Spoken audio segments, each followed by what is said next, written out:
Halo, kembali lagi bersama kami di Partai X.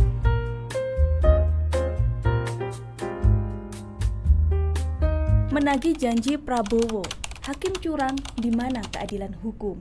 Di tengah gemuruh langkah menuju Indonesia Emas 2045, Prabowo Subianto membawa misi besar bernama Asta Cita.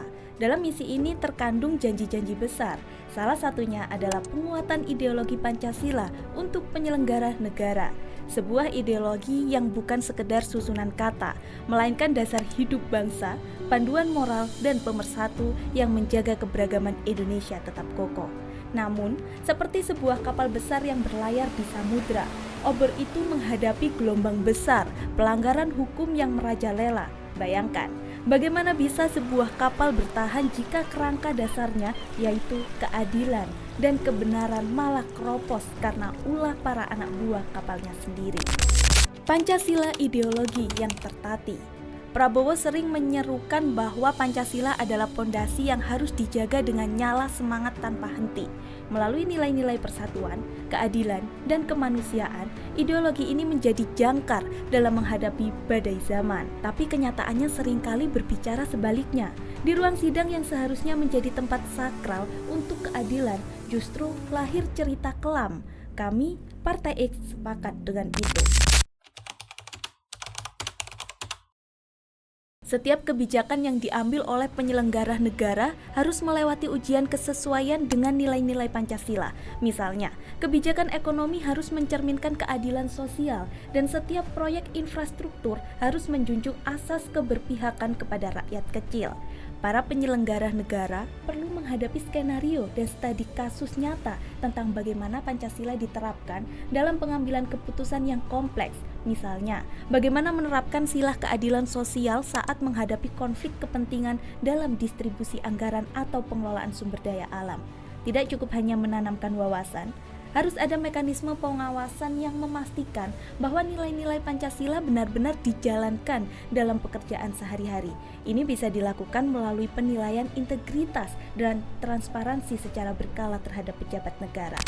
Kasus drama perhakiman duniawi. Drama di Pengadilan Negeri Surabaya. 3 hakim di Pengadilan Negeri Surabaya tertangkap basah menerima suap untuk memuluskan vonis bebas seorang terdakwa pembunuhan, Ronald Tanur. Seperti sebuah drama yang penuh intrik, bukti transaksi mencurigakan menjadi titik terang di balik tirai gelap suap menyuap. Bukannya melindungi keadilan, mereka malah menggadaikan moralitas demi tumpukan uang. Komisi yudisial pun bergerak dan ketiganya dihukum pemecatan. Tapi, apakah itu cukup untuk memulihkan kepercayaan publik yang terluka? Kini, mari kita pindah ke cerita lain. Tentang seorang jaksa bernama Jovi Andrea. Dia adalah tokoh yang berani melawan arus ketika ia mencoba membongkar kebobrokan internal kejaksaan yang acap kali menggunakan mobil dinas guna keperluan pribadi. Justru ia yang menjadi kambing hitam. Dipecat karena tuduhan tidak disiplin. Jovi mengklaim telah mendapatkan izin untuk absensinya. Apa yang sebenarnya terjadi? Di balik semua drama ini ada pertanyaan yang lebih besar. Apakah keadilan hanya milik mereka yang memiliki kekuasaan? Atau seperti kata Jovi, masih ada pihak-pihak yang mencoba menutup-nutupi kebenaran? Cerita berikutnya berasal dari sektor perpajakan. Nama Rafael Alun Trisambodo. Ia bukan sekedar pejabat pajak, tetapi juga simbol dari bagaimana otoritas bisa disalahgunakan. Dan memang faktanya, otoritarianisme perpajakan semua dalam genggaman Kemenkyu. Dari kasusnya, muncul wacana besar, memisahkan Ditjen Pajak dari Kementerian Keuangan untuk memastikan pengawasan lebih ketat. Tapi, apakah reformasi ini akan berjalan? Atau hanya akan menjadi janji lain yang menguap bersama angin? Karena faktanya, Kemenkyu sekarang langsung bertanggung jawab kepada Presiden. Rasa percaya yang terkikis. Anggaplah rakyat biasa ini bodoh sehingga menggantungkan harapan pada hukum.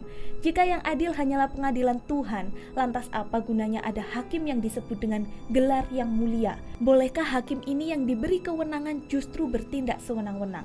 Lantas, di manakah bukti keadilan berdasarkan ketuhanan yang Maha Esa? Bagaimana bisa oknum ini melakukan kecurangan dan bersembunyi di balik nama Tuhan? Hakim harus menegakkan keadilan sesuai dengan irah-irah tersebut. Hakim juga harus mempertanggungjawabkan putusannya kepada semua pihak, termasuk kepada Tuhan yang Maha Esa. Kami menunggu Pak Prabowo melaksanakan misi ini. Bisakah Presiden Prabowo melawan momok korupsi dan penyalahgunaan kekuasaan yang menghantui sistem pemerintahan kita? Akankah ia hanya menjadi penonton atau justru pemimpin yang membawa perubahan nyata? Untuk membuktikan janjinya, Prabowo tak cukup hanya berbicara tentang Pancasila. Ia perlu menghadirkan aksi yang mengguncang, reformasi yang terasa hingga ke akar. Partai X dalam salah satu poin penyembuhan bangsa melakukan reformasi hukum melalui expert system. Prabowo bisa membuktikan bahwa ideologi Pancasila bukan sekedar kata-kata indah, tetapi napas sejati bangsa Indonesia. Dan pertanyaan besar bagi Partai X adalah, siapakah yang dimaksud penyelenggara negara? Jika Indonesia saat ini belum bisa memisahkan mana negara dan mana pemerintahan. Dalam prinsip Partai X, pemisahan peran kepala negara sebagai pemilik otoritas tertinggi dan kepala pemerintahan sebagai pelaksana kebijakan dianggap penting untuk memastikan stabilitas tata kelola. Itu tadi video dari kami. Jangan lupa like, comment, and subscribe. Dan kami Partai X pamit.